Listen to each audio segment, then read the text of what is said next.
সব স্ট্রোক যে নাটকীয়ভাবে ধরা দেয় এমনটা নয়।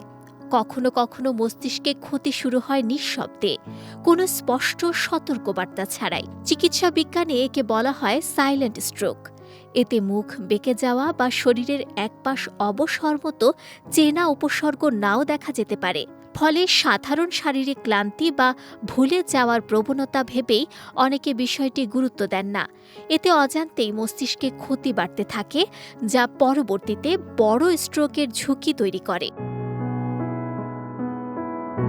অক্সফোর্ড ইউনিভার্সিটির এক গবেষণায় দেখা গেছে, সাইলেন্ট স্ট্রোক অনেক সময় কোনো পূর্বাভাস ছাড়াই ঘটে। এতে হঠাৎ জিভ অবশ হওয়া বা শরীর অসাড় হয়ে যাওয়ার মতো লক্ষণ নাও থাকতে পারে, বরং ধীরে ধীরে দেখা দেয় মনোযোগে ঘাটতি, অকারণ বিভ্রান্তি, ঘন ঘন মেজাজ পরিবর্তন কিংবা স্মৃতি ভ্রংশের মতো সমস্যা।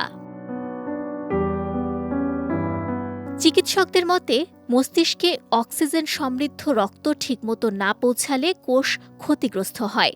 রক্তনালীতে জমাট বাঁধা বা সরু হয়ে যাওয়ার কারণে এই সমস্যা তৈরি হতে পারে। অক্সিজেনের ঘাটতিতে মস্তিষ্কের কার্যক্ষমতা কমে যায়, ফলে আচরণ ও চিন্তায় পরিবর্তন দেখা দেয়। অনেকে একে ডিমেনশিয়ার লক্ষণ ভেবে ভুল করেন।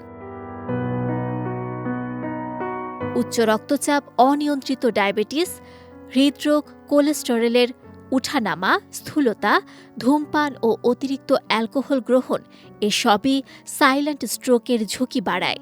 বিশেষজ্ঞরা বলছেন, ৫০ ঊর্ধ্বদের নিয়মিত রক্তচাপ পরীক্ষা করা জরুরি। পাশাপাশি প্রতিদিন অন্তত আধ ঘন্টা হাঁটা, পরিমিত পানি পান, স্বাস্থ্যকর খাদ্যাভ্যাস ও ধূমপান মদ্যপান পরিহার করা প্রয়োজন। এতে এ ধরনের স্ট্রোকের ঝুঁকি কমে।